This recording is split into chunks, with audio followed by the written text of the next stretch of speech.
My roommate that I used to stay with when I was at college in Limpopo, she was at Tokoloshe, and her dad was the one that had made his own daughter to become a Tokoloshe because he was a entrepreneur.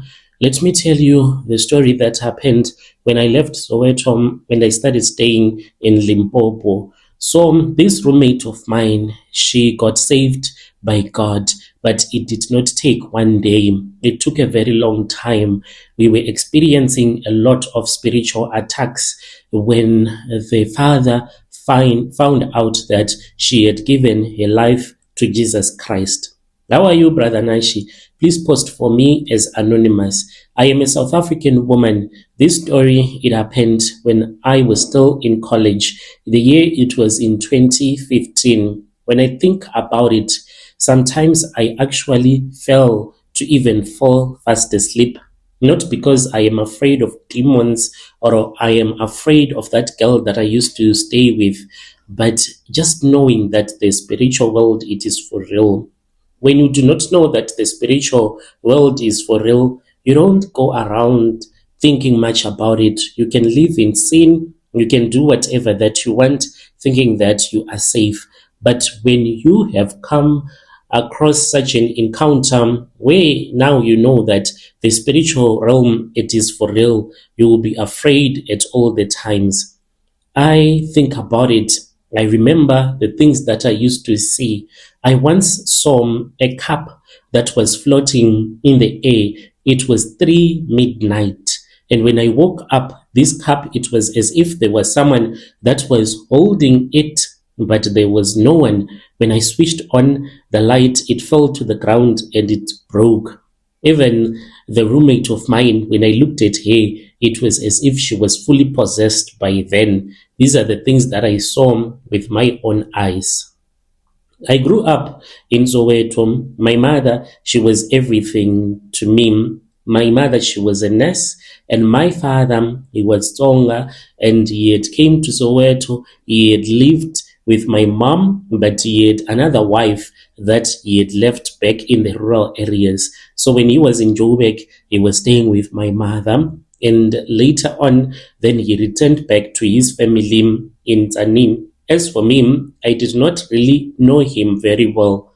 When I was around 11, my mother passed away. I was then taken by my mother's relatives. So I grew up in Soweto. And then that was when my entire life changed. When my dad told me that he was not going to pay for my education if I was going to remain in Joburg, I was supposed to come to Limpopo. So I was forced to move in with my dad and with his wife. At first, I thought that things will go well, but I was wrong. My stepmom did not like me at all. The very first day that I arrived, she found bad things to say about me. She said that you children that are born and raised in Soweto, you do not know anything about life. You don't have connection with your relatives from the rural areas. You are just full of pride. And she was even afraid that I was going to teach her daughters to sleep around with men. He said that I had brought problems with me from Soweto. I just kept quiet because I did not have any other place to go to. Every day, I can say that there was arguing. We would argue each and every day. If I cooked, there was a problem. If I did laundry, there was a problem. She would say that you are wasting my washing powder. You are wasting my cooking oil. Here, we don't use a lot of cooking oil. It is bad for your health. Whenever I would have cooked some food for myself, if I kept quiet, she will say that you are a problem, you are very stubborn, you do not respond when I talk to you. I then thought about finding accommodation near the college where I was studying. I just wanted peace. I wanted to study, complete my studies, and move back to Joburg. The following month, I found a room that I shared with another girl. So this girl, she was Sutum. At first, she seemed like a quiet person. She did not talk much. She was someone that was always indoors. She did not hang out with others. She would come in and sit and just read. As for me, I said, this is cool. There was no problem. I could focus on my things without managing a roommate who is noisy.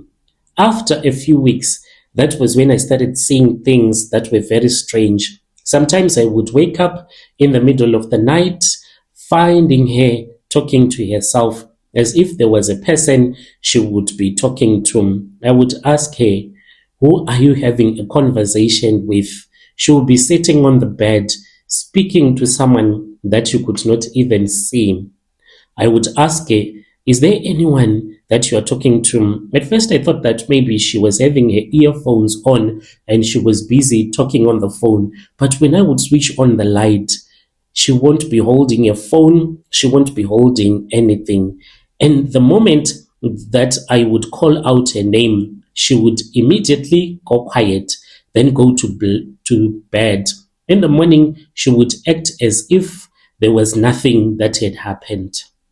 One day I told him about it. She laughed and then she said, no, those things they don't even happen. I'll be fast asleep. You're the one that you are seeing things. Things then started going badly for me. When I would be going to college in a taxi driver will just shout at me for no reason. When I want to pay a taxi, my money will get lost. I would even go to a shop, standing in the line. When I reach the till, then I find out that I have no money at all. Money was just getting lost. As for my phone, if I would drop my phone, immediately I drop it, then the screen will stop working.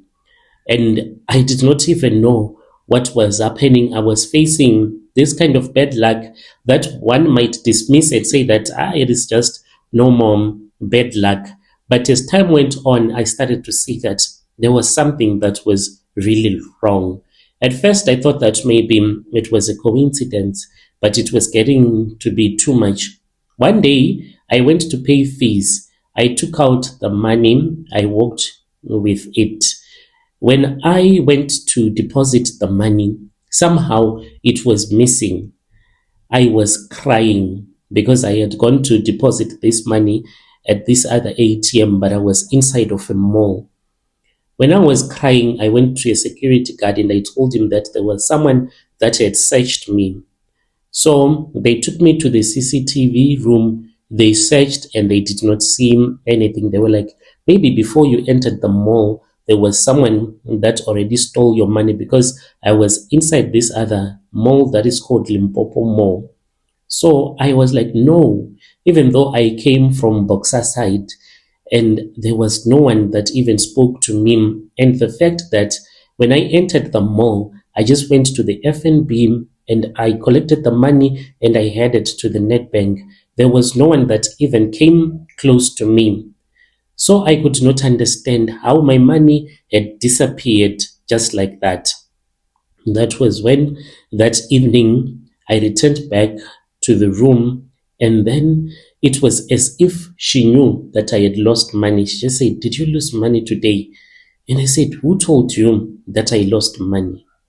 So it started to get really weird. When someone would shout at me, whether I am walking, someone would just bump into you, and then they are like, why can't you see where you are going? And when I return back, my roommate would be like, did you meet someone that shouted at you today? I asked her what was going on, and then she said to me, it was because she kept on seeing me in my dreams. And when I asked him, what is it that I was doing in her dreams, she said that even her father would be in her dreams and her father would be warning her about me, that I am a bad person. Several months passed. One night I woke up. This time it was around 2 a.m. I woke up and I saw that she was sitting on the bed. She was talking to herself again. I could hear her she was answering the questions of her father, who was telling her to return back home, but she was refusing, as if there was another person that was inside of the room, but they were only the two of us. The next morning, I confronted her and I was like, what is going on? And then the more that she told me about her dad, that was when I found out that her dad was a big businessman. He was doing tenders in a town that is called Leidenberg. He had a lot of cars and he was building roads. He was doing a lot of things in that town. So I started to ask him, why was she continuing to have these dreams where her dad was telling her that I was a bad person? And one day she started to cry.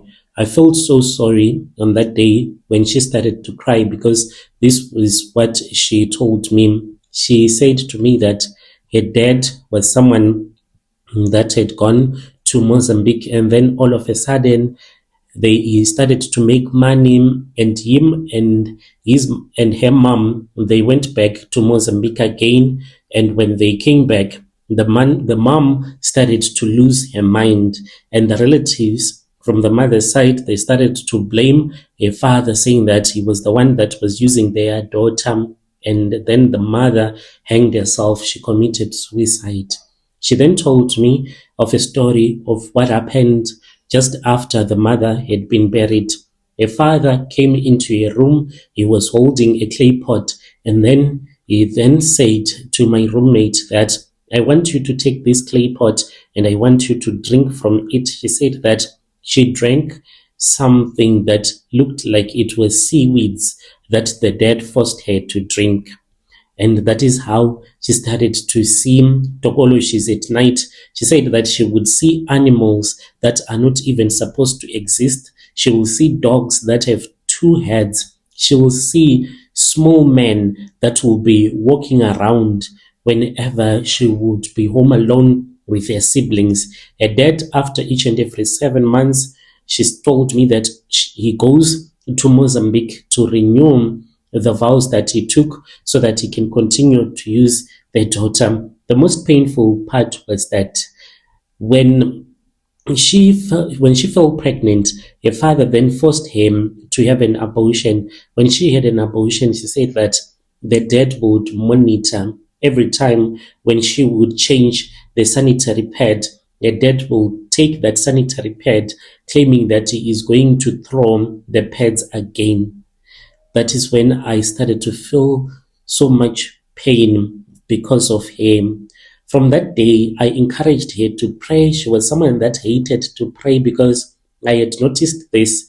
Whenever I would start to pray, then she would walk out of the room. She would give me an excuse like, I just wanted to give you space so that you can pray on your own. But I noticed that it was because she was afraid of the fire of the Holy Spirit. When we started to pray together, things started to become so tough in my life. We would be reading the Bible, and when I would go to bed, I would hear someone that will be knocking on the door.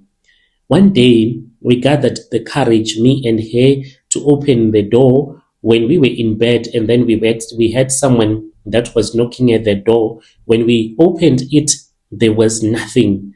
The scariest thing that happened was that when we looked on the floor, there was a small rock that had been placed on top of the doormat. Another day, there would be a light that you would just see inside of the room. When you switch off the light, then there will be another light. It will only blink maybe for 2 seconds and it will disappear. There was another time when we saw a bed. We did not even know where this bed had came from, what had happened. But then, as time went on, I started to involve the pastor. I spoke with the pastor, and then I told the pastor that these were some of the things that my friend that I was staying with was witnessing in her life, and I wanted the pastor to assist me and my friend. So then my pastor, he then said to me that he was going to come and pray for us. So then he came and he started to pray with us. My friend, she started to manifest and she started to tell the pastor everything. And he was saying, and as she was speaking, it was as if he had turned into a hymn and he was speaking like the dead. It was very confusing. Even the voice that came out of him, it was as if it was a man that had possessed her. And then she started to say everything that the father had done, had gone to Mozambique to do money rituals. We continued praying. My friend, she would get so sick. There was one day when she started to have like some seizures. And as she was having these seizures, she was even crying and saying to me and my other friend who was staying right next door, we were praying for him. And then she was begging us to stop praying because as we were praying for him, she said that she felt as if we were putting him inside an oven and she was feeling too much heat as if she was about to die. We kept on praying. We fasted for 2 weeks. When the 2 weeks was over, and then that was when the pastor asked her to give her life to Jesus Christ, she did so. And then a couple of days, it was 2 days after the Sunday, that was when we had the news that her father had passed away. He committed suicide. No one even knows why he committed suicide. After the funeral, she became someone that was very different. She became a different person. She was no longer talking to herself. She would no longer wake up at night. She would no longer have those seizures. And she started to pray and she would even preach to other people. Whenever I think about these stories and when I hear other confessions that I hear on this channel, I just want to tell each and every person that has ever sent their confession and they do not know what to do, you need to pray. But the moment that you will start to pray, what you need to know and to understand is that it's like you have told the devil that you are now going to fight with him, and the devil, he is going to fight with you as well.